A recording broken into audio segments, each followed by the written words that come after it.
I'm Dave Roches, Senior Non-Resident Fellow at the Gulf International Forum. My remarks do not reflect the view of any U.S. government agency or body.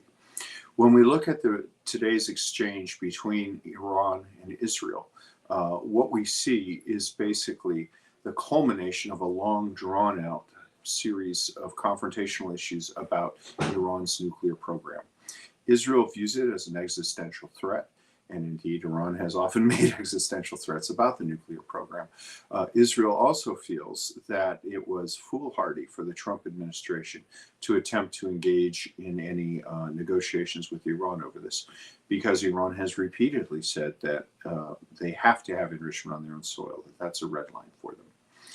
President Trump initiated over Netanyahu's objections a negotiation process and said it would take 60 days. On the 61st day, Israel attacked Iran's nuclear program when it became clear that the negotiations were at a stalemate, again over the issue of nuclear enrichment. What we've seen so far looks like a pretty decisive blow. It's the first time that Israel has attacked Iran directly on a large scale. The attacks are spread throughout the country and have aimed primarily at Iran's nuclear production facilities, but also there was a targeted wave of assassinations against senior military officials, senior Revolutionary Guard officials, and ballistic missiles. The latter wave of attacks appear to have taken place not from aircraft operating out of Israel, but rather from unpiloted aircraft or possibly even sabotage by agents within Iran. Indeed, it's possible that a lot of the ballistic missile attacks were similar to the spiderweb operation we saw Ukraine execute against Russian bombers deep within Russia and even Siberia last week. The effect of this immediately was pretty discomforting. What we've seen for Iran, what we've seen is that the head of the Revolutionary Guard, the Revolutionary Guard Aerospace Corps, the Chief of Staff of the Army, the top 6 nuclear scientists in Iran's furniture have all been killed. The response from Iran took some time and so far appears to be both less targeted and also less dense than the 2 previous Iranian strikes on Israel. The first indication of this was the fact that rather than targeting precise facilities with military infrastructure, it appears that the initial strikes were directed against cities, and the amount of damage is uncertain, but it is possible that there is minimal damage or that the damage is against civilian facilities and infrastructures. This would suggest a lack of targeting and also a lack of capacity, which would further suggest that Iranian missile capability has been severely degraded.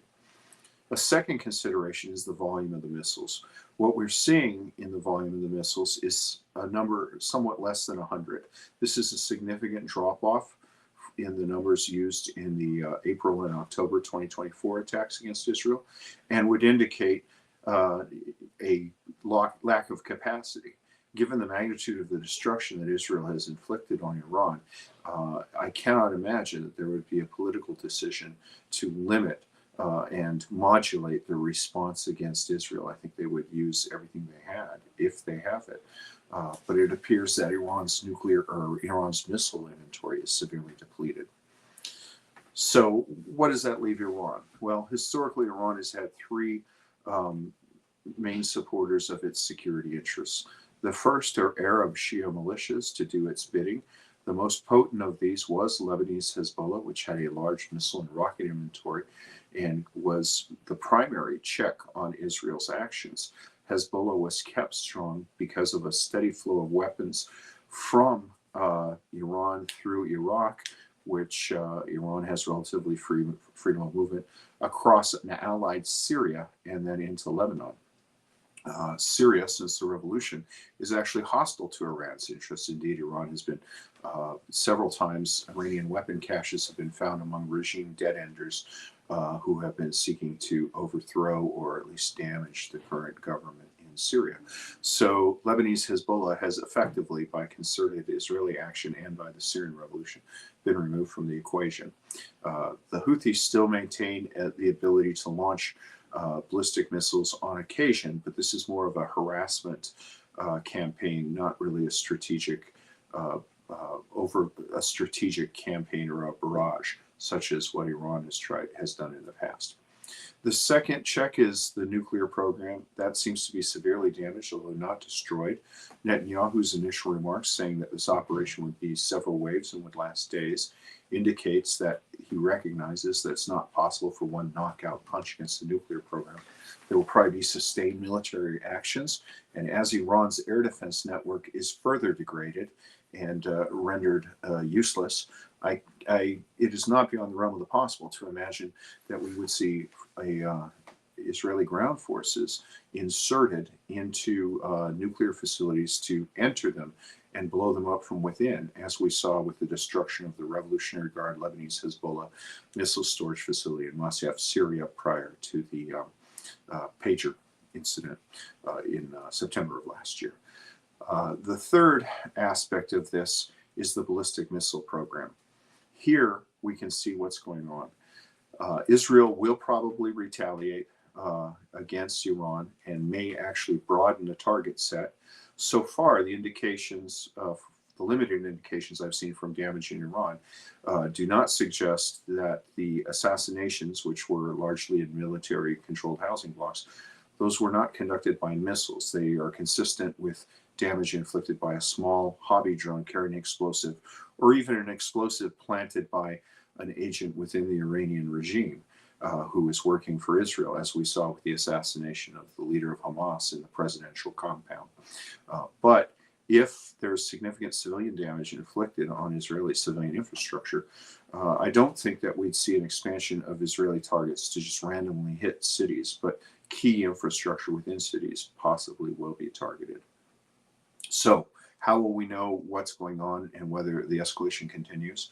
Well, tonight is in many aspects a key night. First off, both sides will have had some opportunity to examine the battle damage and to see what has happened. Iran in particular will look at the damage that is inflicted on Israel and will have to make a very hard decision about whether it can inflict more damage or whether it should indeed consider modifying some of its red lines and be more tractable in negotiations, or whether it can continue to take more punishment that Israel can dish out.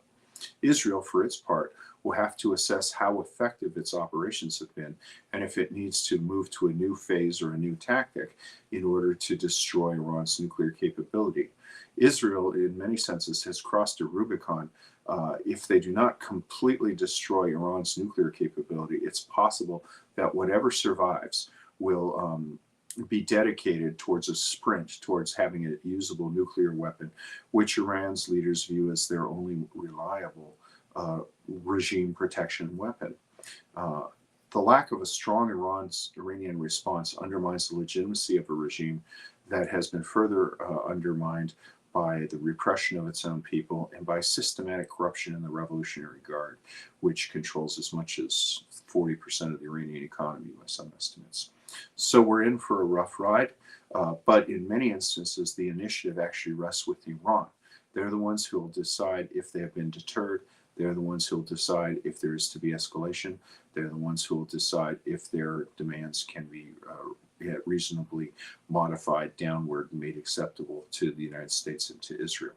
So right now, I would say Israel has more cards, but paradoxically, and this is the nature of deterrence, Iran actually holds the initiative, and that initiative is in large part dependent on their ability to inflict and absorb punishment. Thank you.